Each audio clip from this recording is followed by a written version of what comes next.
Tranquila, mija, ya viene el helicóptero por ti. Ya viene el helicóptero. Tranquila, hija, tranquila. Vas a estar bien. Trata de aguantar, ¿eh?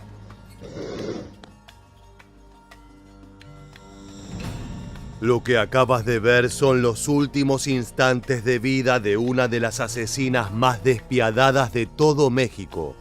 Un título para nada menor. Su nombre era María Guadalupe López Esquivel, también conocida como La Catrina. La principal sicaria del cártel Jalisco Nueva Generación en Aguililla, tierra natal de su líder, el Mencho. Probando que el crimen no hace diferencias de género, ella se convirtió en una referente dentro de la organización, a tal punto que lideró una de las emboscadas más sangrientas de las que se tiene recuerdo. 13 uniformados ejecutados a manos de esta mujer. Hoy en este nuevo episodio de Militarmente, vas a conocer su historia, sus crímenes y cuál fue el punto final de su sangrienta carrera. Comencemos. Sobre la infancia de María Guadalupe López Esquivel, alias La Catrina, no se sabe demasiado, solo que nació en Michoacán y que fue hija de padre ganadero y madre ama de casa. Su vida fue humilde, mas no de una pobreza marginal. Desde su adolescencia la muchacha era conocida por estar siempre en fiestas. La noche y el alcohol se transformaron en sus mejores amigos. En palabra de uno de sus vecinos, a esa muchacha le llamó más la atención andar en la calle y pasear en su moto que seguir sus estudios, hasta que empezó a juntarse con los lacras y se perdió en las drogas. Fue en 2017 que dejó su departamento en la colonia Los Cerritos para mudarse a Aguililla con un delincuente que integraba las filas del cártel Jalisco Nueva Generación. El nombre de su pareja era Miguel Ángel Fernández, alias el M2, uno de los referentes más importantes del CJNG en aquella zona. Junto a él se convirtió en una de las operadoras más temidas de toda la organización. Estamos hablando de una fuerza paramilitar comparable a los grupos terroristas de Medio Oriente, por lo que ascender a los altos estratos de esta maquinaria de guerra no es poca cosa. Veamos cómo es la rutina de un sicario al servicio del Mencho. ¡Sobre, sobre, cabezón!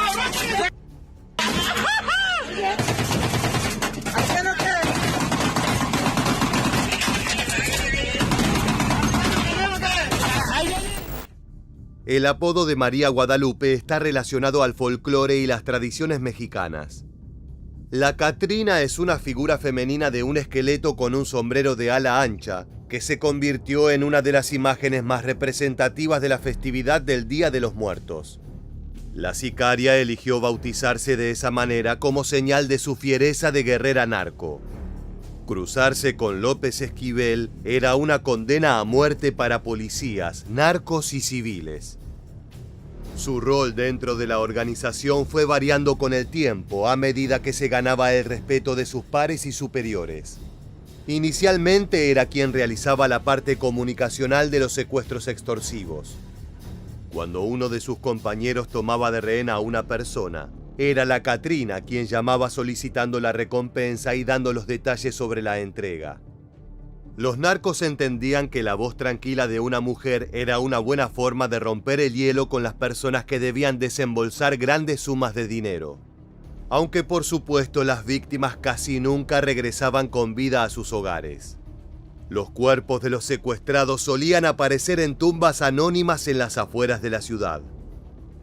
Una vez que logró establecerse como referente del crimen organizado de Aguililla, la mujer se integró a las actividades más violentas, como los tiroteos y el sicariato. Si bien son posiciones que suelen estar reservadas para los hombres mejor entrenados, la Catrina se preparó para ser una asesina de primer nivel. Ya no solo se encargaba de llamar por teléfono, ahora portaba en sus manos subfusiles de grado militar. Su pieza preferida era una Uzi, gracias a su pequeño tamaño y su gran cadencia de fuego. Este es un armamento clásico que marcó a varias generaciones de pandilleros y asesinos narco. No es la plataforma más precisa, pero es capaz de regar de cartuchos a un objetivo. Su potencia es demoledora.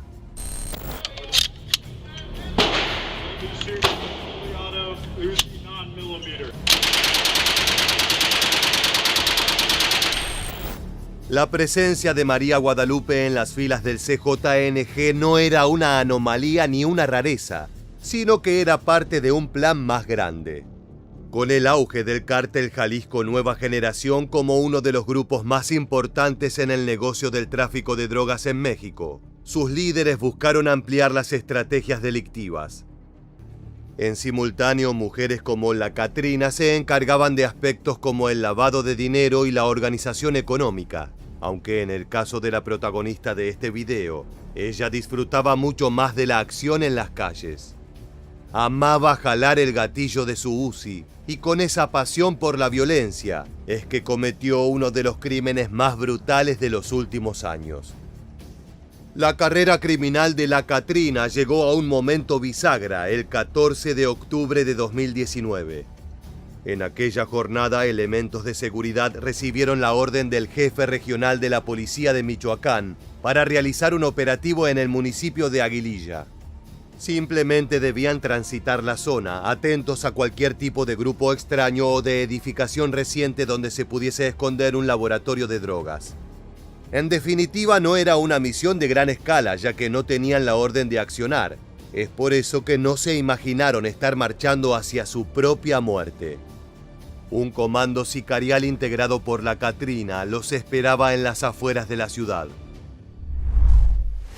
Durante el patrullaje que se realizó cerca de Aguaje, comunidad ubicada en la región de Tierra Caliente, los policías fueron atacados por un grupo armado desde diferentes puntos. Estaban a tiro y recibieron una lluvia de cartuchos desde todos los flancos. Los cuerpos de muchos de los uniformados fueron destrozados en segundos. En una brutal grabación de audio liberada por la Fiscalía, puedes escuchar los gritos y desesperación de las víctimas de ese atentado. Te advertimos que es un material duro e impactante que te transportará directamente a ese fatídico escenario. ¡Paucho! ¡La Aguililla! ¡Paucho, heridos! ¡X13, Paucho! ¡Paucho, K5 en la Aguililla, X13! El oficial desesperado pidió asistencia. De fondo se escuchaban los alaridos de dolor de un compañero herido, mientras retumbaban los disparos narcos que rodearon al equipo. El nivel de armamento de los criminales y el factor sorpresa transformaron la emboscada en un fusilamiento. De 30 oficiales que participaban de la misión, murieron 13. Otros 9 quedaron lesionados de gravedad, por lo que tuvieron que ser trasladados de inmediato hacia el hospital más cercano para salvar su vida. Como toque final de despedida, los sicarios a la orden de la Catrina incendiaron las patrullas en las que viajaban los policías. Así culminó la emboscada más mortífera contra policías desde 2015, cuando en Jalisco fallecieron 15 agentes en una agresión similar. Al día siguiente, en el lugar de los hechos, aparecieron carteles firmados por el CJNG con amenazas a quienes apoyen a sus rivales. En esas misivas advertían a cualquier fuerza policial que cooperase con los enemigos de Jalisco, que su destino sería el mismo que el de los 13 policías fusilados. Lo más increíble es que los oficiales que fallecieron no colaboraban con otros cárteles ni tenían relación con el mundo criminal. Su eliminación fue tan solo un mensaje para los elementos corruptos de alto rango. Esto es lo que les va a suceder si se interponen en nuestro camino. Para lograr su cometido, el grupo integrado por la Catrina no tuvo reparo en acabar con la vida de gente inocente. Escuchemos otra parte del brutal registro de audio enviado por los policías atacados. Güey, nos tumbaron a todos casi, güey. A todos los conocidos. Entre ellos está Caín, güey. Está Eder, está el comandante Sergio Reinel. Todos, güey. Hasta ahorita van 14 que hemos encontrado. Es doloroso escuchar al policía nombrando uno a uno a sus amigos caídos. La emboscada de Aguililla impactó a todo el país. En conferencia de prensa, el presidente de México, Andrés Manuel López Obrador, señaló que era muy lamentable lo ocurrido y prometió que su gobierno redoblaría esfuerzos para generar condiciones de paz en la región. Michoacán se identifica como punto caliente en el mapa narco, ya que desde hace años existe una disputa entre distintos cárteles por controlar las rutas de transporte de cocaína. Como si esto fuera poco, Aguililla es señalada como la tierra natal de Nemesio Oseguera Cervantes, alias El Mencho, fundador y líder absoluto del cártel Jalisco Nueva Generación. Es su terruño y está decidido a plantar bandera allí sin importar el costo. Por eso son frecuentes escenas como esta. ¿Oyeron? ¡Hola! ¡Aprieten, cabrones! ¡Ahí están! ¡Apriétenlos! ¡Listos, que no lo vayan a dar ahí! La violencia del ataque contra los oficiales impulsó una serie de investigaciones que culminaron en el arresto de operadores del CJNG. Durante los últimos días de 2019 se realizaron numerosas aprehensiones en la zona, lo que fue brindando nuevas pistas sobre quiénes estuvieron detrás de la masacre. Se supo que el atentado fue ordenado por el M2, quien encargó a su asesina de confianza la misión. Es por eso que las autoridades la consideraron una de las autoras materiales más importantes de la emboscada.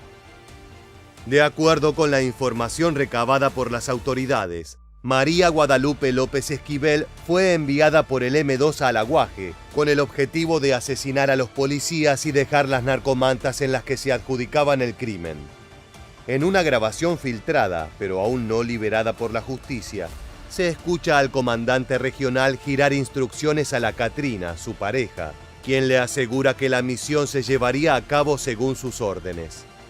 ¿Ya se están haciendo responsables de los que les dije?, se escucha decir a el M2.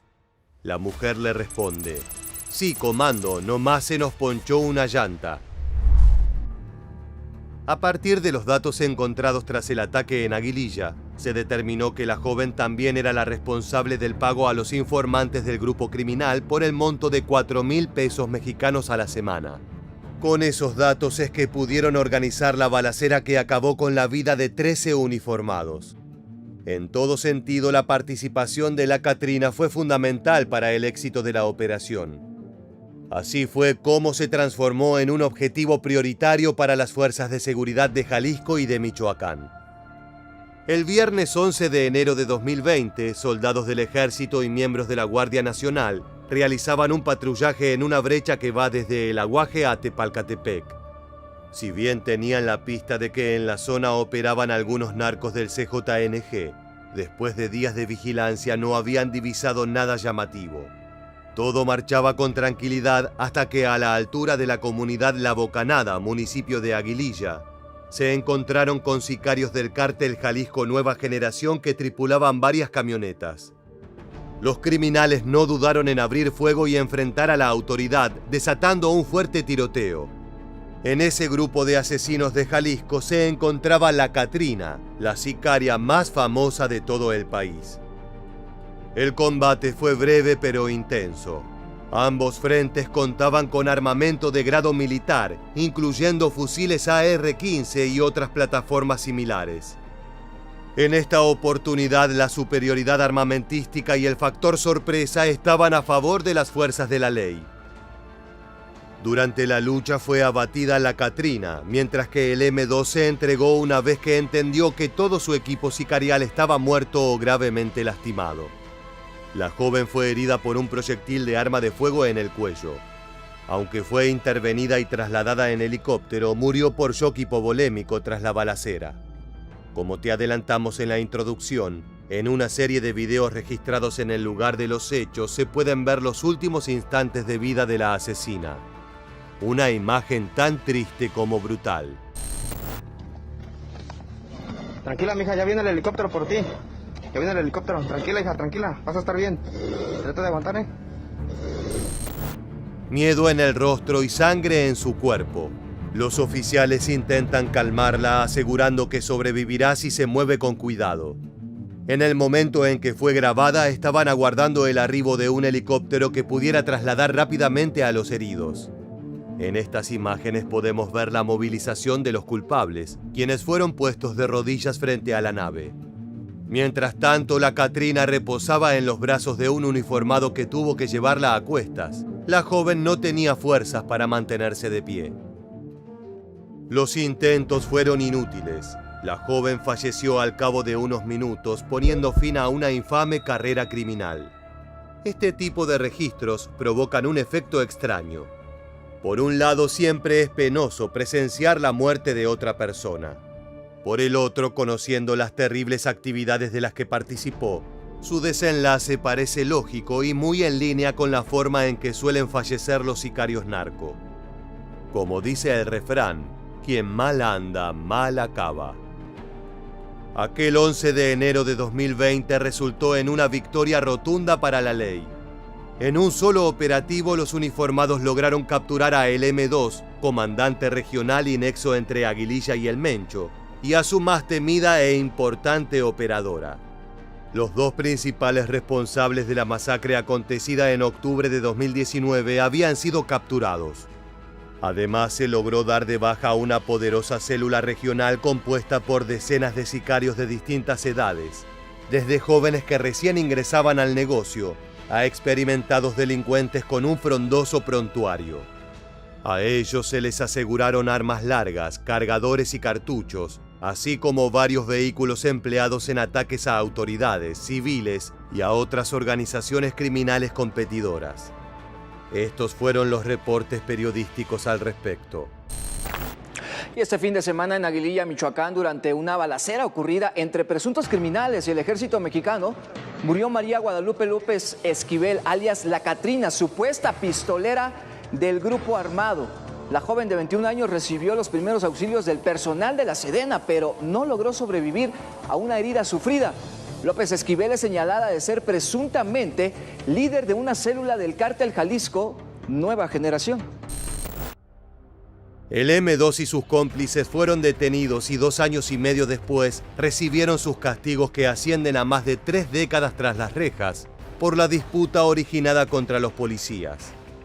De acuerdo con las investigaciones, la célula asociada al CJNG recibió sentencias por los delitos de portación de arma de fuego, cartuchos y cargadores de uso exclusivo de las Fuerzas Armadas, con agravantes de portar 2 o más.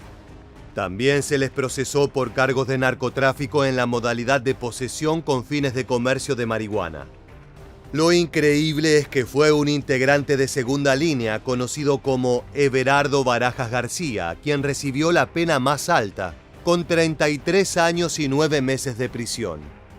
Esto es parte de una nefasta tradición en la cual los jefes de plaza y los capos reciben sentencias de menor escala, frecuentemente por tener lazos con la justicia y el sistema penitenciario.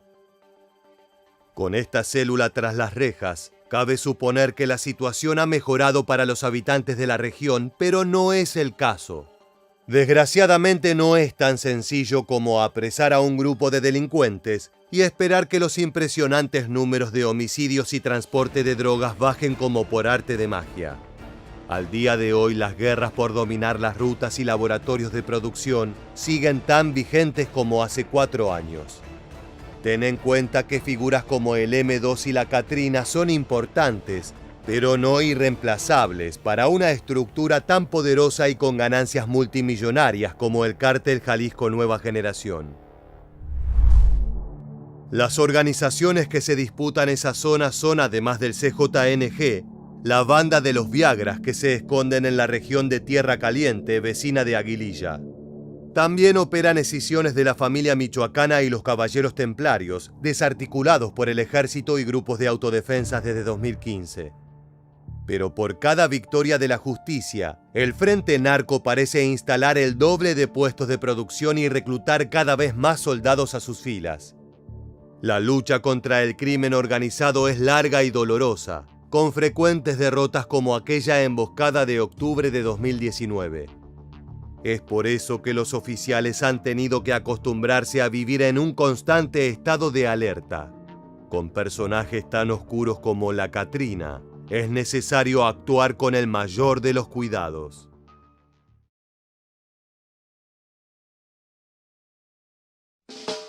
Ahí viene la buchona, vestida a la moda, sus uñas decoradas, su boca se llenen con música de banda, corridos en y suenen, botellas de bucana lleva por el malecón. Qué buena está la noche, que empieza el pachangón. Mujeres curvilíneas y llamativas recorren las calles de México. Su ropa y su maquillaje nunca pasan desapercibidos, pero toda esa parafernalia estética está manchada con la sangre de miles de inocentes. En esta nueva entrega de Militarmente, queremos analizar uno de los fenómenos más llamativos dentro del crimen organizado azteca, el de las buchonas. Nos referimos a las novias predilectas de los narcos, esas reinas urbanas que desfilan con la seguridad de estar en pareja con los monstruos implacables que dominan el país con un puño de acero. En esta oportunidad conoceremos la historia del concepto, los casos más increíbles y el trágico final que suelen tener estas muchachas. Prepárate para un video cargado de glamour y tacos aguja, pero también de ejecuciones salvajes a plena luz del día. Primero es necesario comprender quiénes son las buchonas y qué rol ocupan dentro del ecosistema del crimen organizado en México. No son simples mujeres de la noche, ellas tienen estatus y son respetadas, pero también deben cumplir un estricto régimen estético que en muchos casos les cuesta su propia salud. El origen del término es bastante difuso. Algunos lo relacionan de forma despectiva con el buche de los pájaros, un espacio en la garganta donde pueden almacenar comida, lo que le da al animal una apariencia particular. Otros relacionan el término con la popularidad del whisky Buchanan's entre los narcos en Sinaloa, una bebida que se transformó en sinónimo de noche, fiesta y gustos caros. Más allá del origen del término, la estética de las buchonas surge como una confluencia de factores sociales a mediados de la década del 2000. De a poco cada vez más muchachas adoptaron el estilo y esa forma de vida para reivindicarse como mujeres valiosas y con gran carácter. La gente aquí, todo el mundo te voltea a ver porque traes carros buenos, porque traes tus bolsas de marca, porque vas a todas las fiestas, hay muchas invitaciones, la banda, caballos, lujos. Y eso pues nos lo achacan a las buchonas, ¿no? El cabello negro, la vestimenta. La moda y los gustos musicales de las buchonas están moldeados por la creciente integración entre los cárteles mexicanos y colombianos. De esta forma, el reggaetón y el hip hop se unieron al sonido norteño y la música de banda, los estilos favoritos en zonas como Sinaloa, la capital mundial del buchonaje. Junto con la música también llegó la moda. Entre estas mujeres son frecuentes los vestidos ajustados de colores llamativos, las gorras con apliques brillantes y cinturones con hebillas de marcas europeas. A esto se le suma una paleta de estilos que durante mucho tiempo se centraron en jeans ajustados y botas de vaquero. Esos elementos rurales son importantes en la mezcla. Si las generaciones anteriores de narcos habían aspirado a la respetabilidad de la clase alta, la estética de la buchona la rechaza.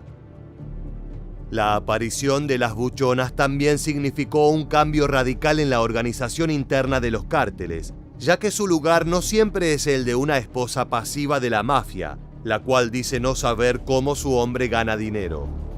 Estas féminas vestidas de forma extravagante suelen tener algún grado de involucramiento en el negocio, ya sea como simples nexos o incluso orquestadoras de grandes operativos. Si bien es cierto que las buchonas todavía tienen un papel secundario en comparación a los hombres, ellas también hablan duro, disparan armas, hacen alarde de su sexualidad y se jactan de su capacidad para festejar al extremo. Tradicionalmente dentro de la cultura latinoamericana, que una mujer admita que bebió demasiado es visto de forma negativa. Pero entre las buchonas esto es una insignia de honor, más aún si tomando el antes mencionado Buchanan's.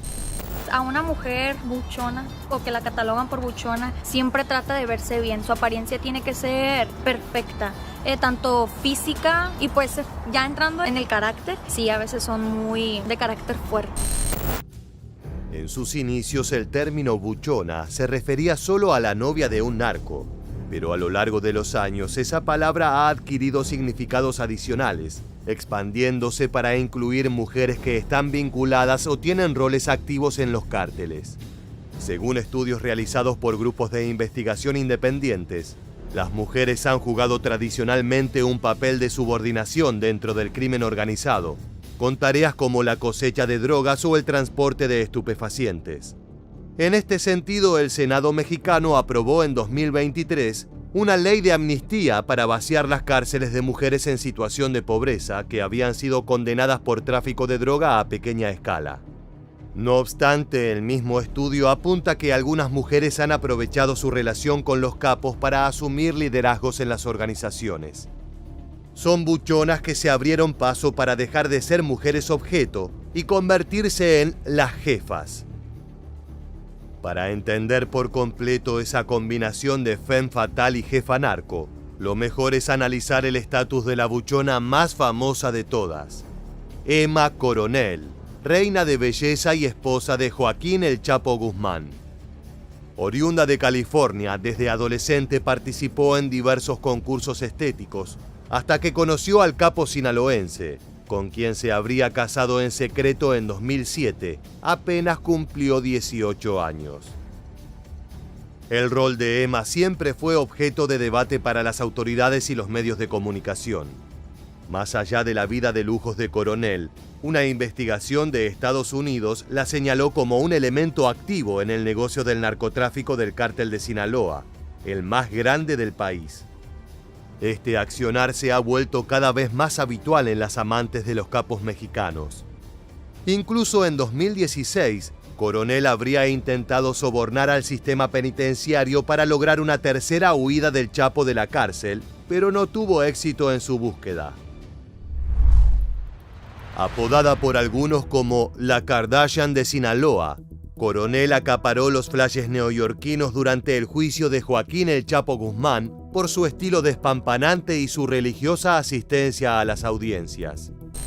La gran protagonista fue su esposa Emma Coronel, convirtiéndose en un controversial personaje central del juicio del capo, como si se tratara de una superestrella de Hollywood a su llegada a una alfombra roja, perseguida por las cámaras y encandilada con los flashes de los fotógrafos. Vimos llegar a diario a la entrada de la corte a la esposa del Chapo Guzmán. Luego Emma Coronel fue detenida en Virginia. Allí la ex reina de la belleza afrontó la posibilidad de ir a la cárcel, ya que Estados Unidos la acusaba de conspiración para traficar drogas e incentivar las actividades del cártel de Sinaloa, liderado por su marido. Como verás, ella no era simplemente una novia trofeo.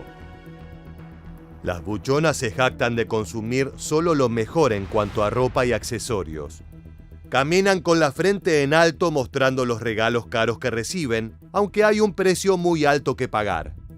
Las novias narco pasan la mitad de su vida en mansiones y carros de lujo, pero otra gran parte de su existencia se desarrolla en consultorios y quirófanos de cirugía estética para buscar alcanzar estándares de belleza imposibles de lograr.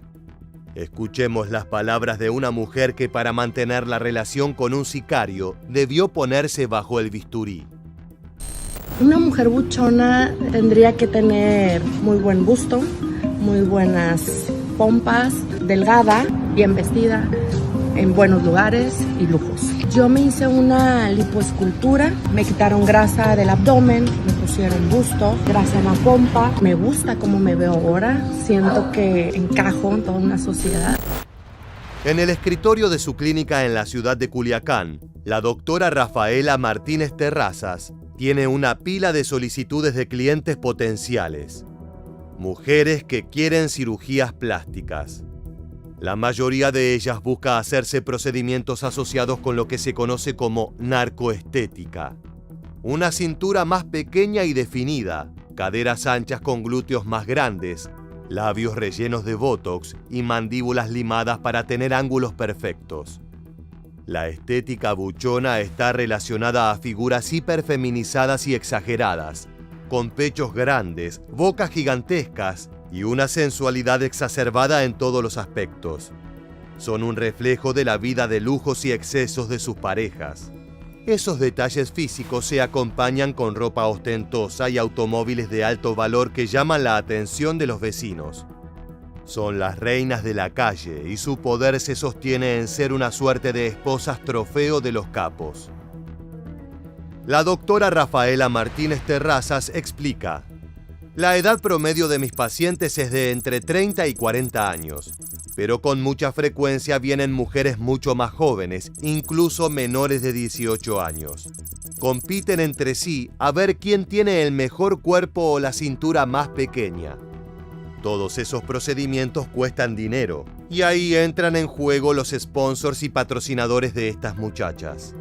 Nos referimos a sicarios y capos de alto nivel que toman bajo su protección a las mujeres más bellas de la región. Pagan las consultas y operaciones necesarias para transformarlas en las perfectas parejas buchonas, un ítem más en su arca de bienes materiales. Por su parte, ellas vivencian el término como si fuera club de pertenencia, uno con pocas y confusas reglas. Tu rango aquí en la sociedad es muy importante, tener dinero, por así decirlo. Y también que te guste la buena vida, simplemente. Que te gusten los lujos, pasear bastante, convivir bastante con tus amigos. La obsesión de la narcocultura con la cirugía plástica se ha filtrado en la sociedad sinaloense en general. En Culiacán, vallas publicitarias anuncian a cirujanos y sus productos, asegurando a los posibles clientes que podrán pagar con crédito si no cuentan con dinero en efectivo. No es raro que una adolescente reciba senos nuevos o una nariz remodelada como regalo de cumpleaños o de Navidad. Por lo general, si una mujer no es hija de alguien con medios económicos, busca un novio que pueda mantenerla. Entonces el acuerdo podría ser por objetos concretos como un automóvil, una casa, dinero en efectivo o artículos de lujo. Además, lo que ofrecen los capos es estatus y respeto. En Sinaloa, donde reina la pobreza y la vida es precaria como resultado de la presencia de tantos grupos armados, un aparente padrino puede brindarle a la mujer no solo consuelo, sino también protección. En México, el narcotráfico dejó de ser un crimen excepcional y sorprendente, sino que se transformó en una parte inseparable de la vida cotidiana. En el presente, tener un novio que se dedica al trasiego de narcóticos es algo perfectamente usual, incluso si esa relación puede conllevar consecuencias extraordinarias. Juan Manuel Alvarado, director de una agencia de modelos de Culiacán, declaró: es peligroso involucrarse con esa gente, es un riesgo mortal para cualquier niña bonita. El hombre habla con conocimiento de causa, ya que la ciudad antes mencionada es uno de los puntos de mayor violencia relacionada al narcotráfico y al crimen organizado. Tanto el cártel de Sinaloa como el CJNG, fundado por Nemesio Oseguera Cervantes, tienen presencia fuerte en ese territorio, lo que convierte en zona fértil para las buchonas. Juan Manuel Alvarado cerró su opinión sobre ellas de esta manera: a mis modelos yo nunca les dejé ir a eventos privados, a ranchos o a dar sus números de teléfono. No les quito la vista de encima. El representante citó algunas de las formas más frecuentes en que las jóvenes terminan convirtiéndose en las novias trofeo de peligrosos sicarios y capos. Modelos, influencers de redes sociales o simples muchachas en búsqueda de vidas más ostentosas que las que puede ofrecer el trabajo asalariado, suelen asistir a fiestas frecuentadas por narcotraficantes. Su deseo es llamar la atención de alguno de esos sujetos, lo que les puede abrir la puerta de acceso a un mundo de lujos impensados.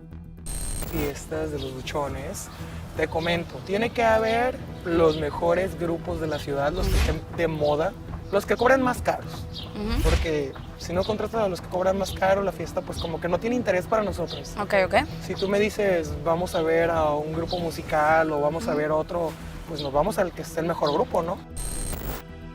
Los periodistas e investigadores notan algunos cambios radicales en la actitud de los sicarios actuales, en comparación a aquellos que forjaron el negocio. Antes, uno de los códigos más respetados era no asesinar a las novias y los hijos de los rivales. Pero ahora, con el aumento de la violencia en las calles y la aparición de grupos comandos sicariales especializados en todo tipo de torturas y operativos, eso cambió para siempre. Es común que los matones acribillen a menores, ancianos y mujeres, muchas de ellas buchonas.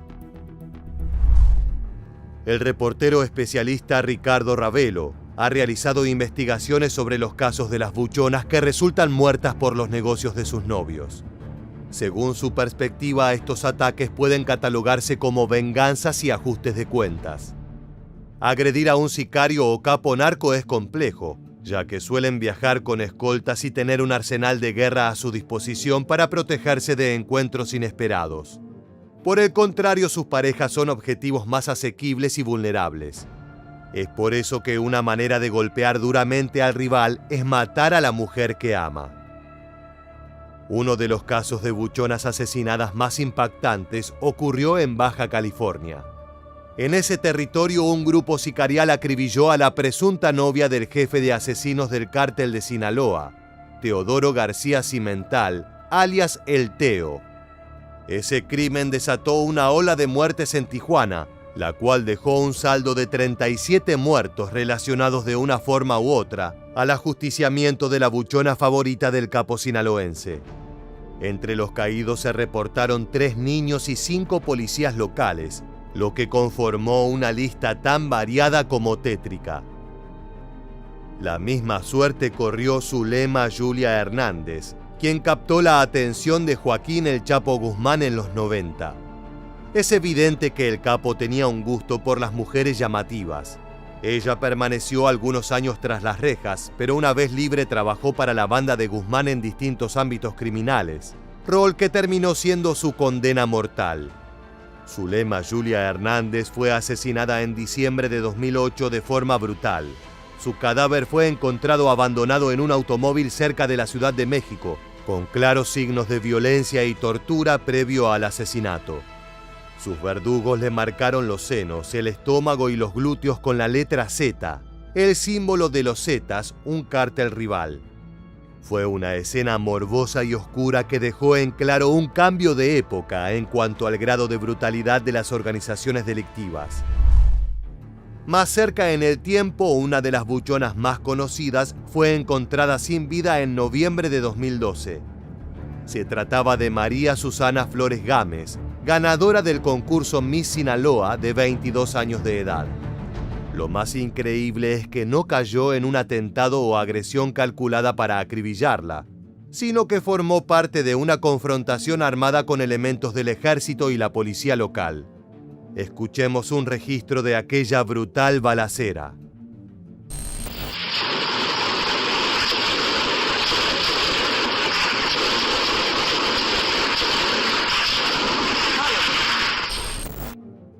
El Procurador General de Justicia de Culiacán, Marco Antonio Higuera Gómez, explicó que el enfrentamiento en el que falleció María Susana se dio cuando los delincuentes salían de una casa de seguridad en la que posteriormente se encontraron armas de fuego y equipo táctico. El cuerpo de la joven fue localizado entre el vehículo en el que viajaba y 2 unidades del ejército. En el lugar se encontraron esparcidos a lo largo de unos 30 metros 60 casquillos percutidos de un arma conocida como AK-47 y una de calibre 5.56. Posteriormente, el cuerpo de la joven fue identificado por su abuelo Ramiro Gámez, de 71 años, quien dijo que su nieta era estudiante de la carrera de comunicaciones, aunque toda la comunidad sabía la verdad. Hacía tiempo que ella estaba en pareja con Iván Gastelum Ávila, alias El Cholo Iván, pieza clave del cártel de Sinaloa. Años después, ese delincuente se haría famoso por ser el hombre que apareció con el torso desnudo en una de las fotografías de la última captura del Chapo Guzmán, realizada el 8 de enero de 2016. La relación con el Cholo Iván fue una sentencia de muerte para María Susana Flores Gámez. A continuación veremos imágenes de su procesión fúnebre, en la cual se incluyeron flores y su cetro de reina de la belleza sinaloense. Con música de banda sinaloense y camionetas repletas de coronas y arreglos florales, fue sepultada en Sinaloa María Susana Flores Gámez, Miss Turismo Oriental México. María Susana murió durante un enfrentamiento el fin de semana, cuando acompañaba a un grupo armado que se enfrentó al ejército en el municipio de Mocorito. La narcocultura ha fomentado la idea de que las mujeres son propiedad de los hombres, lo que aumenta el riesgo de violencia contra el género femenino, ya sea provocado por el mismísimo amante narco o por sus enemigos. La abogada María Teresa Guerra, experta en defender a buchonas y otras víctimas del narco, señala que las mujeres han sido asesinadas porque son compañeras de un traficante o cuando un hombre siente que ha sido traicionado. Los narcos envían un mensaje de que las mujeres les pertenecen.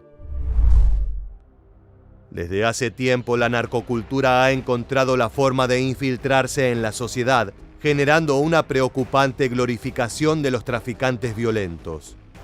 Para las mujeres esto implica exceso en todas sus expresiones, en el desarrollo físico, en el consumo y en la intervención estética del cuerpo. Todas estas cuestiones confluyen de manera muy peligrosa en la vida de las buchonas, mujeres que combinan la sumisión y el liderazgo. Conviven en ellas el disfrute de lujos y dinero, con muertes sangrientas propias de la delincuencia organizada. Llegamos al final de este video lleno de colágeno, maquillaje, dinero sucio y muerte.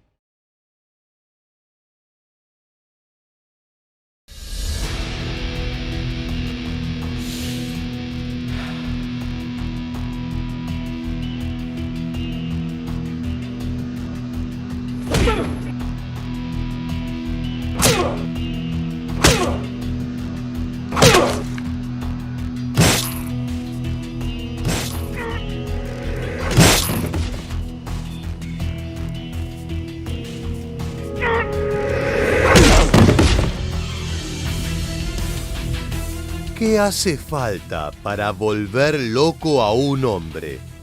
Probablemente recibir la cabeza del amor de su vida en una hielera y un video de la ejecución de sus 2 hijos a manos de sicarios del enemigo. Esto no es parte de una historia de terror.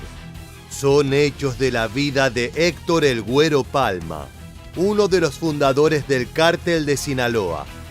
En esta entrega vamos a conocer las tragedias que marcaron a este criminal, pero también su salvaje venganza, la cual terminó afectando a decenas de personas inocentes. Prepárate para adentrarnos en una de las historias más impactantes que hemos narrado en Militarmente. Te advertimos que no es apta para estómagos sensibles.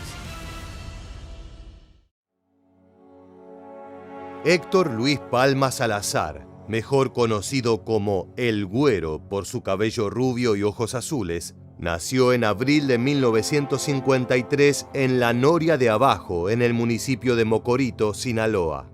Solo estudió la escuela primaria debido a la pobreza de su familia, por lo que desde joven mostró un profundo rechazo por la autoridad. Finalmente, el crimen llegó a su vida de la mano del hurto. Como adolescente, Palma ganaba su dinero robando automóviles para luego vender las partes a talleres ilegales. Su osadía para los atracos llamó la atención de Miguel Ángel Félix Gallardo, el mayor narcotraficante de cocaína y marihuana en México de los años 70, como líder del Cártel de Guadalajara. Gallardo fue quien lo contrató como sicario para desaparecer a la competencia. Salazar era un asesino despiadado y eficaz, por lo que al poco tiempo quedó a cargo del contrabando de cocaína en Sonora, una de las plazas más importantes de todo el país. Fue entonces que conoció a su futuro socio, el joven Joaquín El Chapo Guzmán, quien también trabajaba para Félix Gallardo. Pronto el Chapo y el Güero trabaron amistad debido a la cercanía en edad y en objetivos a largo plazo. En 1989, la caída de varios capos del Cártel de Guadalajara y la posterior desarticulación de varias de sus células no hizo sino acrecentar la influencia de Guzmán y Palma. El negocio estaba abierto para quien decidiera tomarlo, y ellos estaban en el momento y el lugar adecuados. Los hombres se asociaron y junto a Ismael El Mayo Zambada dieron origen al Cártel de Sinaloa, apoderándose de las rutas que en el pasado eran propiedad de Miguel Ángel Félix Gallardo. O sea, él habría sido el estratega de esa separación con los Arellano Félix, de ese nacimiento de un poder ubicado allá en Sinaloa. Eso es parte del mito del Güero Palma. De un simple sicario, el Güero Palma ascendió velozmente hasta convertirse en el planificador del tráfico de drogas entre Sonora y Estados Unidos. Él fue uno de los principales responsables de introducir toneladas de cocaína y otros estupefacientes al país norteamericano durante los 80, provocando un boom sin precedentes en el negocio. Sin embargo, cuando todo parecía marchar bien, llegó el golpe más salvaje que Palma podía imaginar. La primera de muchas tragedias que marcaron la existencia de este desgraciado capo. Desde su nacimiento, el Frente Sinaloense entró en guerra con pandillas y agrupaciones preexistentes, entre ellas los hombres fieles a Miguel Ángel Félix Gallardo. El antiguo jefe de Guadalajara unió fuerzas con los hermanos Arellano Félix, principales referentes del cártel de Tijuana. El objetivo era eliminar del mapa al Frente de Sinaloa, los muchachos nuevos en el juego. Es por ese peligro constante que el Güero reclutó a los mejores asesinos del negocio para que sirvieran en sus filas. En ese proceso fue que cruzó caminos con Rafael Clavel Moreno, un venezolano que rápidamente se convirtió en hombre de confianza de Palma. Este sería un error que el capo mexicano lamentaría por el resto de su vida. Mientras el Güero vigilaba que todo marchara bien en las rutas recientemente controladas por el cártel de Sinaloa, Clavel Moreno se acercó poco a poco a su esposa, Guadalupe Lejía, hasta convertirse en su amante. El enamoramiento continuó transformándose en una aventura extramarital. Pero lo que ella no sabía es que ese misterioso hombre no era un simple empleado de su esposo. Era un sicario enviado específicamente para infiltrarse y llevar a cabo un plan bestial. Todo esto orquestado por Miguel Félix Gallardo y los líderes del cártel de Tijuana, quienes confiaban en que luego de un golpe certero podrían desarticular a la competencia sinaloense. Fue así que Rafael Clavel Moreno convenció a Guadalupe Lejía para dejar a su esposo y huir con él a los Estados Unidos. Ella aceptó, robó $2 millones y emprendieron viaje dando la espalda a el Güero Palma.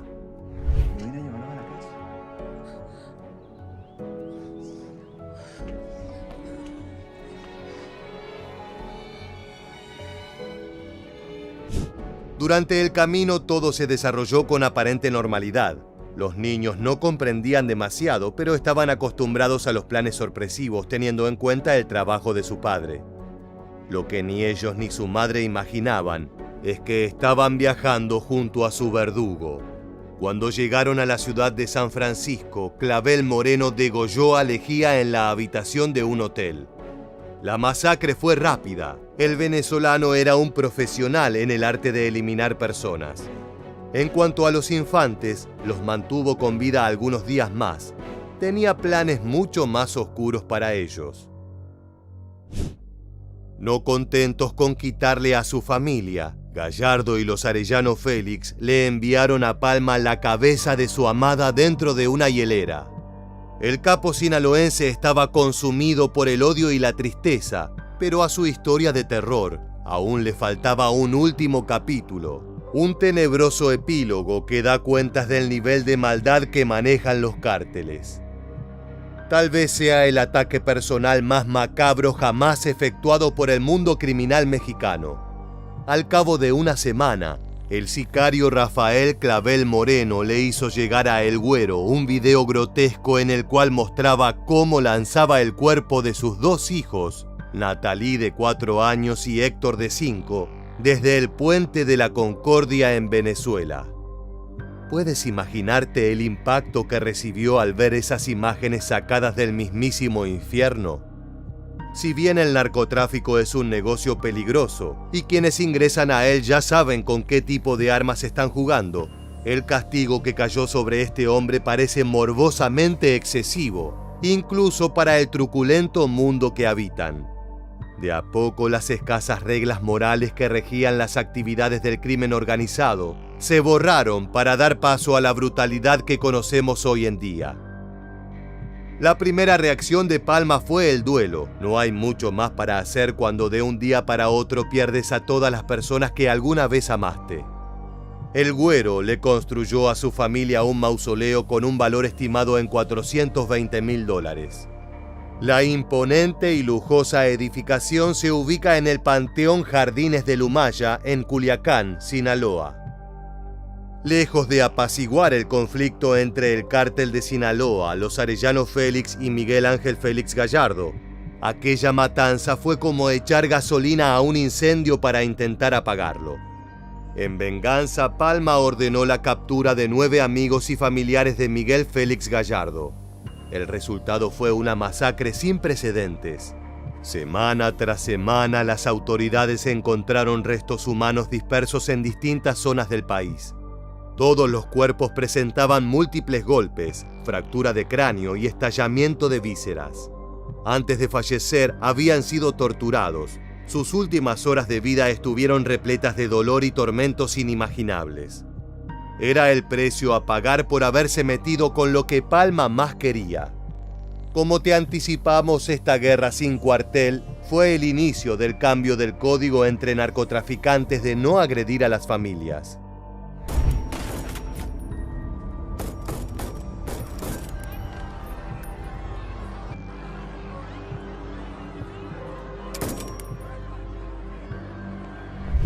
La venganza de Palma incluyó a numerosas personas que tuvieron un rol directo o indirecto en su tragedia personal. Un abogado del cártel de Tijuana, 3 cómplices venezolanos del sicario Rafael Clavel Moreno y 9 familiares de Félix Gallardo y del clan Arellano Félix. Al repasar las múltiples versiones de esta masacre, se cuenta que entre las personas asesinadas estaría la suegra de Félix Gallardo y una joven de 21 años, prima de uno de los implicados. La captura del autor material del asesinato de los hijos de Palma, ese misterioso sicario venezolano, fue una cuestión más complicada.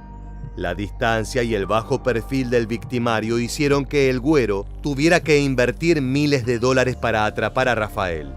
Al narcotraficante mexicano lo movilizaba el odio y la sed de sangre, por lo que no se detuvo hasta dar con la persona que aniquiló a sus niños y a su amada esposa. Finalmente, luego de varios meses prófugo de la justicia y de sus enemigos, Rafael Clavel Moreno fue atrapado por autoridades venezolanas y puesto tras las rejas por el crimen de asesinato de menores. Pero si piensas que la cárcel era un límite para impedir la venganza del capo de Sinaloa, estás muy equivocado. Palma tuvo el tiempo suficiente para planear una revancha completa, a la altura del dolor que sintió al recibir la hielera con la cabeza de su esposa. El Güero fue claro en sus órdenes. Aunque fueran menores de edad, los 3 hijos de Rafael Clavel Moreno serían asesinados a mansalva y descuartizados. Una especie de combinación del asesinato de su esposa e hijos. Dicen que las fotos eran tan terribles que nadie excepto él las vio. Durante su estancia en prisión, el sicario venezolano fue visitado por amigos de Sinaloa que se encargaron de hacerle llegar los afectuosos saludos de Palma. Luego, Clavel Moreno apareció muerto en su celda en circunstancias muy extrañas, pero a nadie le importó lo suficiente como para investigar qué había ocurrido. En el fondo, incluso los policías venezolanos sabían que el crimen tenía la firma de una vendetta mexicana. Desgraciadamente, las cosas no terminaron allí. Lo más tenebroso es que durante la cacería efectuada por el Güero, no solo fallecieron personas relacionadas al narcotráfico, sino también activistas por los derechos humanos y periodistas que investigaban los asesinatos.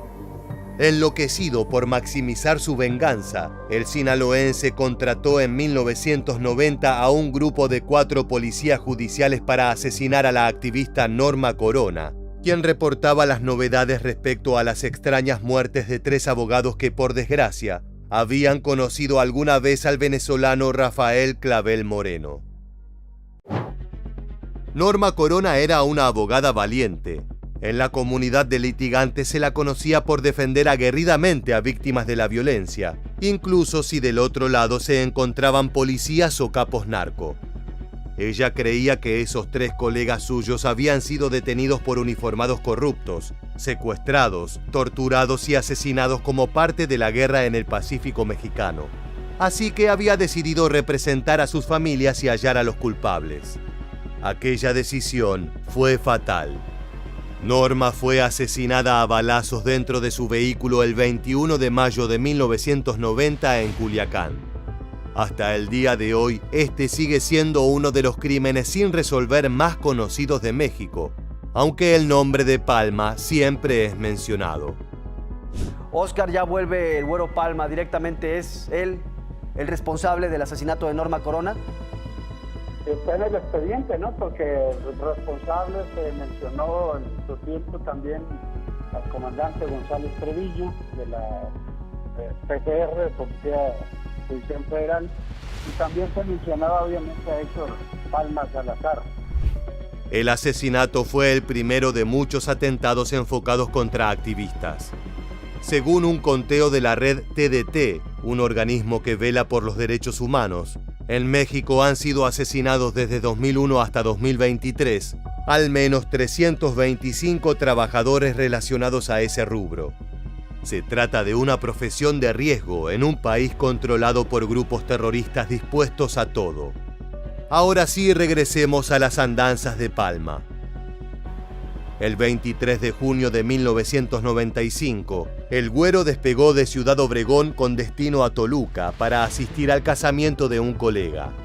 No pudo bajar en su destino original porque el ejército tenía rodeado el campo aéreo. Habían recibido una información certera sobre la agenda del narco y planeaban darle captura esa misma jornada.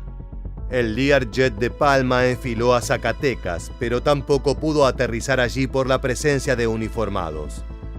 Luego de escapar por varias horas, el combustible se acabó y la aeronave cayó en los límites de Jalisco y Nayarit. Malherido, sus hombres llevaron al Güero a una casa de seguridad donde al día siguiente fue detenido. Su captura fue noticia nacional. Era parte de aquella brutal generación dorada del narcotráfico que surgió a mediados de los 80 y forjó a fuego el negocio. Entre los detalles más impresionantes de aquella aprehensión se encontraba la pistola de oro de Palma, la cual llamó la atención de los policías que participaron del caso. La abundancia de pruebas y la espectacular huida aérea del narco dieron como resultado un proceso judicial bastante rápido. Al cabo de pocos meses se encontraba tras las rejas en su tierra natal. Luego de cumplir la primera parte de su sentencia, Palma fue extraditado a Estados Unidos en 2007, donde permaneció por casi 10 años. Una vez resueltas sus cuentas pendientes en suelo del tío Sam, el delincuente fue devuelto a las autoridades mexicanas en 2016. Héctor Luis Palma Salazar, mejor conocido como el Güero Palma, ya se encuentra en México. Fue entregado por agentes de inmigración estadounidense a autoridades de la Fiscalía Mexicana, quienes lo recibieron en el puente fronterizo de Matamoros, en Tamaulipas. Desde entonces ha presentado apelaciones contra la pena recibida en México con la esperanza de recuperar la libertad, aunque difícilmente lo logre. Palma tiene pendientes numerosos procesos judiciales por crímenes realmente graves por los que aún no ha pagado. Su prontuario es tan grande que, de ser exonerado de algunos de los cargos ya examinados, eso no implicaría que pueda pisar las calles nuevamente. Aún hay mucha sangre en su nombre. Lo más increíble es que luego de varias décadas en la cárcel y con tanta agua bajo el río, la familia de este capo narco sigue siendo objeto de tragedias salvajes. En febrero de 2021, la Fiscalía General de Justicia confirmó una noticia horrenda: el hallazgo de los cadáveres de María Jimena Palma Romero y Cintia Mercedes Romero Verdugo. De acuerdo con las indagatorias, fueron raptadas por 4 personas en Ciudad Obregón, Sonora, en diciembre de 2020. Desde entonces habían sido reportadas como desaparecidas. Acabamos de encontrar una fosa con, al parecer, 2 mujeres. Son 2 mujeres, una pelo castaño, una más pelo claro, entre rubio, rojizo. Lo que puedo adelantarles es que una de ellas, al parecer, trae uñas de color verde. Las mujeres fueron acribilladas de forma brutal, con signos de violencia corporal y torturas previas al deceso. Además de su lazo sanguíneo, eran la cuñada y la sobrina de El Güero Palma, quien desde su celda seguía lamentando fallecimientos. De esta forma se completó la tragedia familiar del narcotraficante, cuyo círculo íntimo fue aniquilado en manos de sicarios rivales. En este caso se desconoce quién fue el perpetrador del ataque, pero tiene todas las marcas características de un ajusticiamiento delictivo. A mediados de 2023, una jueza en México ordenó la liberación de Héctor El Güero Palma, pero la Fiscalía General de la República ejecutó una nueva orden de aprehensión contra el narcotraficante. En aquella oportunidad se buscaba imputarlo por una serie de crímenes por los que aún no había respondido. Entre ellos, casos de homicidio calificado a policías y otros representantes de la ley. Durante los años 80 y 90, el asesinato de uniformados era cosa de todos los días dentro de las actividades del cártel de Sinaloa. El mandamiento judicial obligó a El Güero, entonces un hombre de 63 años, a permanecer tras las rejas en el penal de máxima seguridad del Altiplano. La vida de Héctor El Güero Palma está cargada de violencia y dolor. De niño aprendió lo que era la pobreza y la marginalidad. De adolescente, las mieles venenosas del crimen. Ya de adulto recibió la última y más penosa de sus lecciones. El precio a pagar por una vida delictiva puede ser demasiado alto. Semejantes andanzas inspiraron canciones y, por supuesto, le aseguraron su inclusión entre los personajes de diversas series sobre narcotraficantes. Sin dudas, su trágica historia es única en el mundo del crimen organizado. De esta manera llegamos al final del video. Si quieres continuar conociendo las biografías y hechos más impactantes de la delincuencia mexicana, te invitamos a que te suscribas a nuestro canal y actives las notificaciones. Así podrás estar al tanto de cada una de nuestras novedades. Sin más, nos despedimos hasta la próxima entrega de Militarmente. Gracias por acompañarnos.